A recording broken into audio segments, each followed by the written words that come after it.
So we always hear about you must do this, you must do that, but the reality is there's only 3 really key avenues you must give up if you want to be successful in your business. They're very, very simple, they're very easy, but just like being easy to do, they're also very easy not to do. And I'm going to go through those 3 things for you to be able to work with right now, straight after this.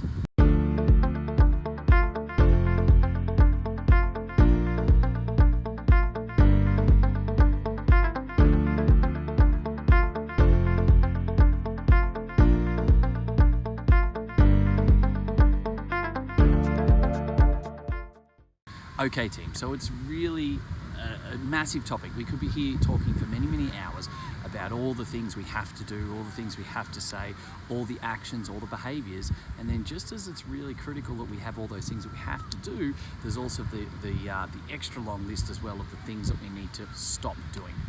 I'm currently sitting on a beach at the moment, and I'm actually up at Shoal Bay at the moment, at Fingal Bay, and kids are having a swim, and I thought, you know what, there's a couple of things that I'm working with clients at the moment, and it really resonated, and it comes down to 3 things that these couple of clients need to be able to work on right now in order to make sure that they get the most amount of traction moving forward, the most amount of momentum, and they give themselves every opportunity to actually be successful in the weeks and the months ahead. And so I wanted to make sure that you weren't getting caught up in these 3 things as well, because it's a very, very slippery slope, and it's very, very easy to fall trap and fall victim to doing these 3 things. And the first one that I want to take you through is the fact that you must stop making excuses. It's very, very easy for us to do it. We always want to blame someone. We always want to be able to, the time wasn't right. Maybe the team member this. How many times have we caught ourselves saying that, right? Something doesn't quite go as we want it to, and we get ourselves into a scenario where we find ourselves going, oh, well, the team member didn't do blah, blah, blah. Guys, that's the blame game. You've got to stop it. Okay, so let's stop blaming and let's stop making excuses. The fact is, as the business owner, the fish stinks from the head down, so that's on you. So I know it's not a nice thing to think about all the time, but I want you to take full responsibility for everything. I want you to make sure that you're not making excuses. And now the biggest one we always have in the health and medical industry is we don't have time. Well, I didn't have time to send that email. Well, if only I had more time to blah, blah, blah. Some of the time, funnily enough, excuse the pun, it's about having too much time for stuff and things, and you're not actually prioritizing your time for what needs to happen. So let's actually take full responsibility. Let's make sure that we get everything organized and moving forward so that we're actually doing the right things at the right time and we're taking full ownership. Let's not make excuses of, I don't have time. We always do. We have plenty of time. It's how you choose to invest your time, how you choose to allocate your time and your tasks for completion. So make sure you always think about this one. Make sure we don't make excuses, because making excuses is the biggest thing for us to start thinking that we're invincible, that we're fantastic, we're doing everything right, we're not having any problems, we believing, and as a little tractor's going past with the lifeguards here, we're making sure that we're getting the right things happening in the right way, and hopefully the audio is picking up nicely as this tractor goes past as well. So we want to make sure that you're not making excuses, whether it's for yourself, whether it's for your team. Let's be real, let's be honest, and let's actually find out if we've made mistakes. Let's take ownership and responsibility, but let's make sure that we learn the lesson as we move forward from there. Don't just blame it on someone else or blame it on the system, make an excuse and think that everything's okay, because ultimately if it's not perfect, then we've got the avenue to make it better, to make it closer to perfection. So no more excuses, guys. That's the first one. It's a big one that's resonated with a couple of clients I've been chatting with this morning. Number 2 is stop playing it small, okay? This is probably one of my biggest frustrations with the health and medical industry, is we always want to feel like we can't do this, or what I actually think is possible, we down talk it ourselves, we downplay it. We start to actually get into that scenario where we actually feel like, oh, that's beyond me.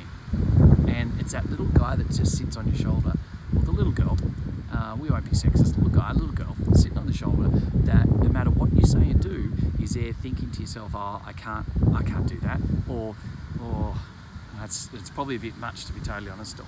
Don't really know whether I can do that. Here's the thing, guys and girls. Stop playing it small. You've got to stop playing it small. Stop calling yourself short and actually go out there and do it. I mean, heck, there is so many examples I could give you in my life of times where I've actually had to almost flick that little guy off my shoulder and ignore it, obviously, and go forward and push. And we've actually done something bigger and better than what we even set out to achieve in the first place.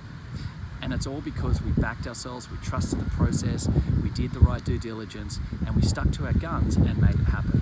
And that's something that a lot of people in the health and medical industry don't actually realize. We don't actually realize that so often we're playing it small. We're playing it small, calling it short. Even just that whole mentality of when I talk to a health business owner and they say, oh, look, I've just got a little small business that, I sit there and go, don't call it just a little small business, because straight away you're already pre-framing your own mentality that you're just something. You've already put a limitation on yourself. So when you're talking with doctors, when you're talking with allied health professionals, when you're talking with referees, when you're doing sales and marketing and working with your team, don't downplay it with the simple tone or simple words that are actually calling yourself short. They're actually having yourself playing a much smaller game. We know that famous quote from Marianne Williamson. It often gets attributed to and now I'm having a brain snap right now. Nelson Mandela. It always gets attributed to Nelson Mandela as his inaugural speech as president, but it's not. It was actually done by Marianne Williamson. And Marianne Williamson, and my actual auntie gave me this on a little stand thing that I used to sit on my desk when I was a young kid. Didn't realise the power of it until I was much older. But she actually has a poem called "The Guiding Light of Spirituality." And if you want to just go and do a quick Google search for it, "The Guiding Light of Spirituality" by Marianne Williamson. And it is all about us playing it small.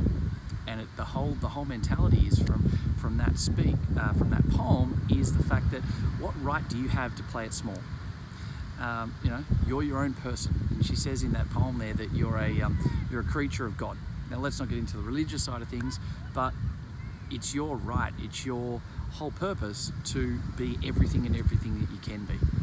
Sitting back and playing it small, calling yourself short, and self-limiting is one of the worst things you can do for yourself, for your family, your friends, and for all the people that you have an amazing skill set that can actually help out in that process. So guys, the second thing you have to do, particularly if you want to be successful, is don't hold yourself back. Don't call yourself short. And don't allow yourself to play a small game, all right? Because that's the second thing that always holds you back from being successful. Dream big, go big, make it big, and don't allow the negative little man or lady, the leprechaun thing sitting on you sort of saying you can't do that, or that's too big, or I've only got this, or I've only got that. Don't call it short, guys. So that's the second one. And the third one that we have to make sure that we get stuck into, which goes very similarly into that type of vein as well, is don't be negative. I know it's probably one you're thinking there going, well, duh, I hear that all the time. I've heard that. That's nothing new. But here's the real reality check on this. When was the last time you actually stopped and caught yourself and actually clipped yourself over the ears for being negative about something? Because for most of us, we don't do it, and we don't do it near as much as what we should, and that becomes a major problem with everything that we do. We allow a little bit of negativity to creep in regards to certain things that we might say, certain things that we might do. We allow a little bit of negativity to creep in regards to how we address our marketing, or maybe the results of a big marketing campaign wasn't quite what we want it to be, and so we start picking at the negatives. Now, there is a big difference between being just straight out negative on something and doing a little bit of comprehension of what went wrong or what we could have made better. There is a big distinct difference. And the challenge is that our brains are innately wired to always think negative first. So if you are actually being in a frame of mind and you're putting the black hat on, with de Bono's black hat theory, and you're going in looking for the negatives, pulling things apart, trying to improve, well, that's fantastic, and I encourage you to continue to do that with projects, with marketing, etc. But you need to make sure that you're very clear about when you're doing that, when I'm going to be negative and why. Extrapolate the benefit, suck the marrow out of the bone, and then go back into a positive mindset and don't allow the negativity to be in and around.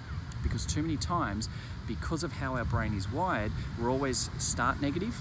We think it's okay because we convince ourselves basically that it's okay to be in that negative frame because of the benefit of what we're trying to achieve. But we don't ever actually draw a line in the sand, excuse the pun as I sit here at the beach, draw a line in the sand and say no more negativity and now let's move on. And what we do find happens all the time is that we continue to allow our negativity to pre-frame our conversations with ourselves when we're by ourselves, our conversations with our team members, with our clients, etc., ongoing from that negativity spiel. So here's the thing, I need you to be very consciously aware of when you're being negative and when you're being positive. I was just saying before, we need to make sure that we think big, we dream big, we don't call ourselves short on things. We need to make sure that we do the right things at the right time and we allow ourselves to play a bigger game. And a lot of that comes down to the fact that we must stop being negative. Stop looking at what we can't do or why we can't do things. Stop being in a scenario where you want to criticize yourself or your team or marketplace or industry forces, etc. And stop being negative in that regard, because the more you're negative in those regards, the more that fuels more negativity. And science has proved it over and over again. The more negative we are, the more it breeds more negativity, more frustration, more contempt. And so we end up going into everything that we're saying and doing, whether it's with our team, ourselves, or our clients, in a framework of frustration. We're a bit disgruntled. We always want to then look for more negatives. We try and convince ourselves why something won't work. We start to look for, what I saw as chasing ghosts, chasing things that aren't actually there. We're looking for something that doesn't actually exist. It's like, why is the reason why, you had a bad experience today? Well, they didn't have a bad experience, but the way you frame that and the negativity approach actually heightened that resolve. So guys, it's not just a matter of saying, oh, I'm going to be positive, I'm not going to be negative. Stop and think of it on a deeper level. Understand it for the fact that you need to make sure that our innate brainal pattern, is brainal a word? I don't think it is, but it is a Jasonism now. Our innate brain pattern wants to be negative, wants to look for the downside to things, and that will manifest over and over again more so. And it's very hard to be creative, it's very hard to be innovative, and we know that you can't give 100% of your energy in a positive light to clients when you're in a negative framed environment. So guys, there's your 3 big things that you need to work on right now to make sure, and hopefully you're sitting there going, hey, 2 of those 3 I've got nailed, which is fantastic, and I'm really happy, but that's still 1 that we can now work on. So let's go ahead, let's play a bigger game. Let's not make excuses, let's not blame people or the system. If there's a problem, absolutely go and fix it. But let's not just play the blame game. Let's not make excuses. Let's take responsibility, step up and make the change that you know you need to be successful. And from there, you input those 3 avenues for the right reasons and stop those 3 points right now. Stop the negativity, stop playing small and stop making excuses. You're gonna set yourself up right now to be uber successful in the short term and the long term. Let's go ahead and do it right now, guys. I'll talk to you soon. Cheers. Hey guys, thank you very much for listening to another episode of the Profitable Practice Podcast. I would love nothing more than for you to be able to leave a review. I get so much joy out of listening and reading the amazing things that you guys say about this. So please subscribe to our channel, leave a review, and share it with your friends. Let's get some more fantastic information out there so all of us can grow the industry together. Cheers for now.